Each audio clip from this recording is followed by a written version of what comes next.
Leviticus 11. And the Lord spoke to Moses and Aaron, saying to them, Speak to the people of Israel, saying, These are the living things that you may eat among all the animals that are on the earth. Whatever parts the hoof, and is cloven-footed, and chews the cud among the animals, you may eat. Nevertheless, among those that chew the cud or part the hoof, you shall not eat these. The camel, because it chews the cud but does not part the hoof, is unclean to you. And the rock badger, because it chews the cud but does not part the hoof, is unclean to you. And the hare, because it chews the cud but does not part the hoof, is unclean to you. And the pig, because it parts the hoof and is cloven-footed but does not chew the cud, is unclean to you. You shall not eat any of their flesh, and you shall not touch their carcasses.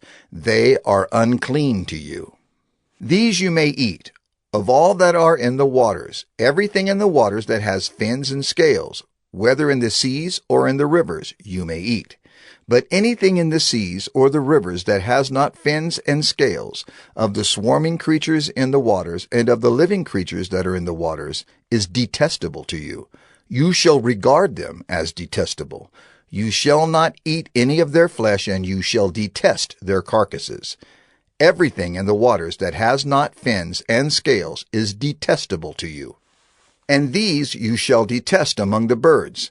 They shall not be eaten. They are detestable. The eagle, the bearded vulture, the black vulture, the kite, the falcon of any kind, every raven of any kind, the ostrich, the nighthawk, the seagull, the hawk of any kind, the little owl, the cormorant, the short-eared owl, the barn owl, the tawny owl, the carrion vulture, the stork, the heron of any kind, the hoopoe, and the bat. All winged insects that go on all fours are detestable to you. Yet among the winged insects that go on all fours, you may eat those that have jointed legs above their feet, with which to hop on the ground. Of them you may eat the locust of any kind, the bald locust of any kind, the cricket of any kind, and the grasshopper of any kind. But all other winged insects that have 4 feet are detestable to you. And by these you shall become unclean. Whoever touches their carcass shall be unclean until the evening, and whoever carries any part of their carcass shall wash his clothes and be unclean until the evening. Every animal that parts the hoof but is not cloven-footed or does not chew the cud is unclean to you. Everyone who touches them shall be unclean. And all that walk on their paws among the animals that go on all fours are unclean to you. Whoever touches their carcass shall be unclean until the evening. And he who carries their carcass shall wash his clothes and be unclean until the evening. They are unclean to you. And these are unclean to you among the swarming things that swarm on the ground, the mole rat, the mouse, the great lizard of any kind, the gecko, the monitor lizard, the sand lizard, and the chameleon. These are unclean to you among all that swarm. Whoever touches them when they are dead shall be unclean until the evening. And anything on which any of them falls when they are dead shall be unclean, whether it is an article of wood, or a garment, or a skin, or a sack. Any article that is used for any purpose, it must be put into water, and it shall be unclean until the evening. Then it shall be clean. And if any of them falls into any earthenware vessel, all that is in it shall be unclean, and you shall break it. Any food in it that could be eaten, on which water comes, shall be unclean, and all drink that could be drunk from every such vessel shall be unclean.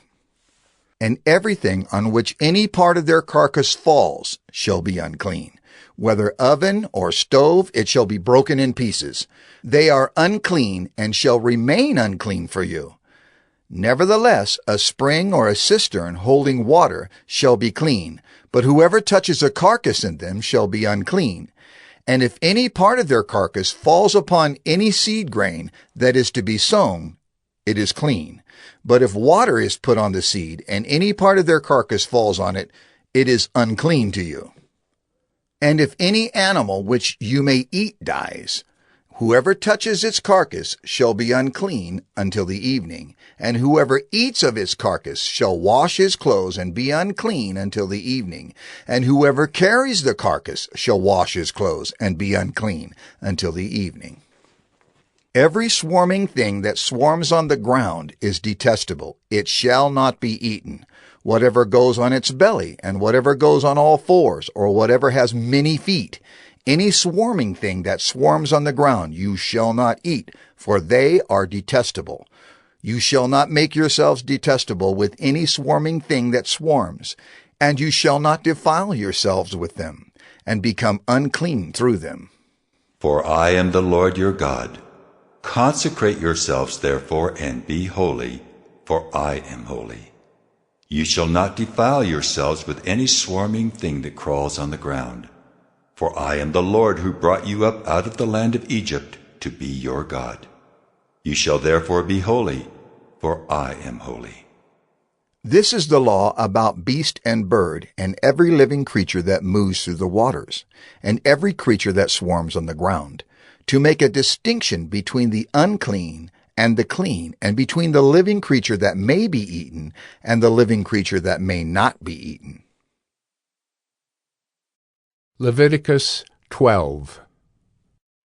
The Lord spoke to Moses, saying, Speak to the people of Israel, saying, If a woman conceives and bears a male child, then she shall be unclean 7 days, as at the time of her menstruation. She shall be unclean. And on the 8th day the flesh of his foreskin shall be circumcised. Then she shall continue for 33 days in the blood of her purifying. She shall not touch anything holy, nor come into the sanctuary, until the days of her purifying are completed. But if she bears a female child, then she shall be unclean 2 weeks, as in her menstruation, and she shall continue in the blood of her purifying for 66 days. And when the days of her purifying are completed, whether for a son or for a daughter, she shall bring to the priest at the entrance of the tent of meeting a lamb 1 year old for a burnt offering, and a pigeon or a turtle-dove for a sin offering. And he shall offer it before the Lord, and make atonement for her. Then she shall be clean from the flow of her blood. This is the law for her who bears a child, either male or female. And if she cannot afford a lamb, then she shall take 2 turtle-doves or 2 pigeons, one for a burnt offering and the other for a sin offering. And the priest shall make atonement for her, and she shall be clean. Psalm 49. To the choir master, a psalm of the sons of Korah. Hear this, all peoples. Give ear, all inhabitants of the world, both low and high, rich and poor together. My mouth shall speak wisdom. The meditation of my heart shall be understanding. I will incline my ear to a proverb. I will solve my riddle to the music of the lyre. Why should I fear in times of trouble when the iniquity of those who cheat me surrounds me, those who trust in their wealth and boast of the abundance of their riches?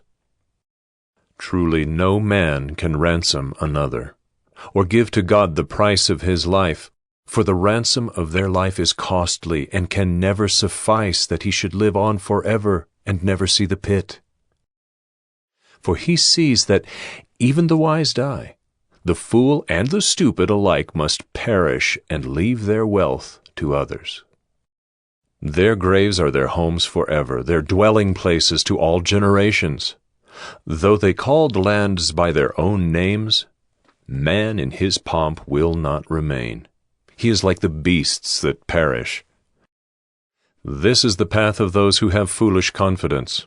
Yet after them people approve of their boasts. Selah. Like sheep they are appointed for Sheol. Death shall be their shepherd, and the upright shall rule over them in the morning. Their form shall be consumed in Sheol, with no place to dwell. But God will ransom my soul from the power of Sheol, for he will receive me. Selah. Be not afraid when a man becomes rich, when the glory of his house increases. For when he dies he will carry nothing away, His glory will not go down after him. For though, while he lives, he counts himself blessed, and though you get praise when you do well for yourself, his soul will go to the generation of his fathers, who will never again see light. Man in his pomp, yet without understanding, is like the beasts that perish. Proverbs 24. Be not envious of evil men, nor desire to be with them, for their hearts devise violence, and their lips talk of trouble.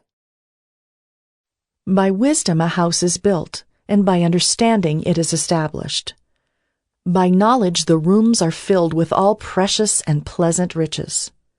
A wise man is full of strength, and a man of knowledge enhances his might, for by wise guidance you can wage your war, and in abundance of counselors there is victory. Wisdom is too high for a fool. In the gate he does not open his mouth. Whoever plans to do evil will be called a schemer. The devising of folly is sin, and the scoffer is an abomination to mankind. If you faint in the day of adversity, your strength is small. Rescue those who are being taken away to death. Hold back those who are stumbling to the slaughter. If you say, Behold, we did not know this, does not he who weighs the heart perceive it? Does not he who keeps watch over your soul know it? And will he not repay man according to his work? My son, eat honey, for it is good, and the drippings of the honeycomb are sweet to your taste. Know that wisdom is such to your soul. If you find it, there will be a future, and your hope will not be cut off. Lie not in wait as a wicked man against the dwelling of the righteous. Do no violence to his home. For the righteous falls 7 times and rises again, but the wicked stumble in times of calamity.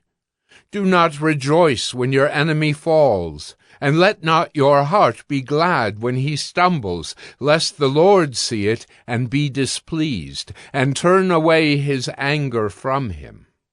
Fret not yourself because of evildoers, and be not envious of the wicked, for the evil man has no future. The lamp of the wicked will be put out.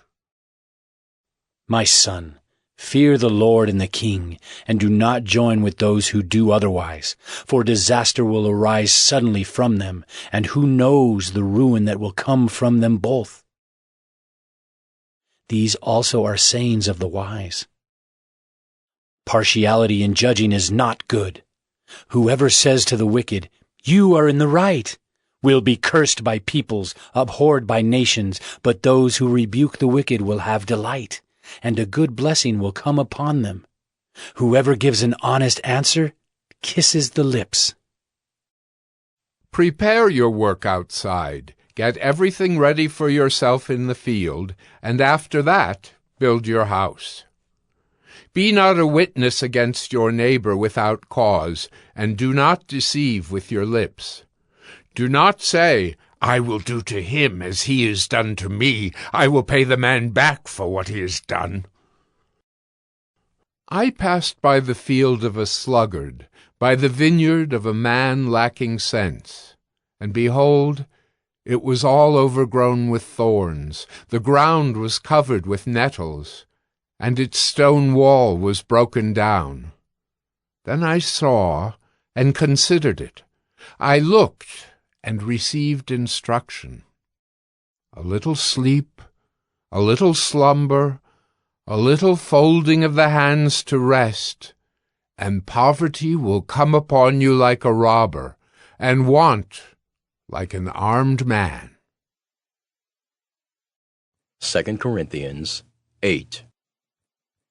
Moreover, brethren, we make known to you the grace of God bestowed on the churches of Macedonia, that in a great trial of affliction the abundance of their joy and their deep poverty abounded in the riches of their liberality. For I bear witness that according to their ability, yes, and beyond their ability, they were freely willing, imploring us with much urgency, that we would receive the gift and the fellowship of the ministering to the saints. And this they did, not as we had hoped, but first gave themselves to the Lord, and then to us by the will of God. So we urged Titus, that as he had begun, so he would also complete this grace in you as well. But as you abound in everything, in faith, in speech, in knowledge, in all diligence, and in your love for us, see that you abound in this grace also. I speak not by commandment, but I am testing the sincerity of your love by the diligence of others. For you know the grace of our Lord Jesus Christ, that though he was rich, yet for your sakes he became poor, that you through his poverty might become rich. And in this I give my advice. It is to your advantage not only to be doing what you began and were desiring to do a year ago, but now you also must complete the doing of it, that as there was a readiness to desire it, so there also may be a completion out of what you have. For if there is first a willing mind, it is accepted according to what one has, and not according to what he does not have. For I do not mean that others should be eased and you burdened, but by an equality, that now at this time your abundance may supply their lack, that their abundance also may supply your lack, that there may be equality.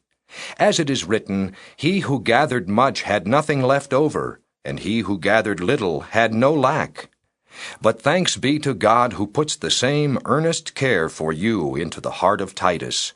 For he not only accepted the exhortation, but being more diligent, he went to you of his own accord.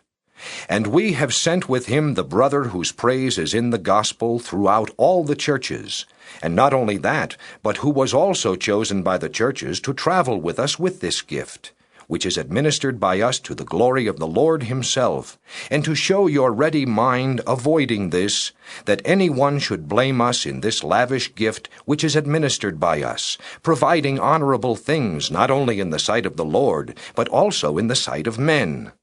And we have sent with them our brother, whom we have often proved diligent in many things, but now much more diligent, because of the great confidence which we have in you. If anyone inquires about Titus, he is my partner and fellow worker concerning you. Or if our brethren are inquired about, they are messengers of the churches, the glory of Christ. Therefore show to them and before the churches the proof of your love and of our boasting on your behalf. 2 Corinthians 9.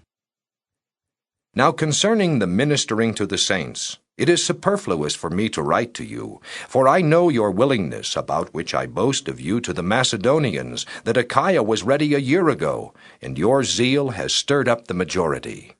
Yet I have sent the brethren, lest our boasting of you should be in vain in this respect, that, as I said, you may be ready. Lest if some Macedonians come with me and find you unprepared, we, not to mention you, should be ashamed of this confident boasting. Therefore I thought it necessary to exhort the brethren to go to you ahead of time and prepare your bountiful gift beforehand, which you had previously promised, that it may be ready as a matter of generosity, and not as a grudging obligation. But this I say, he who sows sparingly will also reap sparingly, and he who sows bountifully will also reap bountifully. So let each one give as he purposes in his heart, not grudgingly or of necessity, for God loves a cheerful giver. And God is able to make all grace abound toward you, that you, always having all sufficiency in all things, have an abundance for every good work. As it is written, He has dispersed abroad, He has given to the poor, His righteousness remains forever.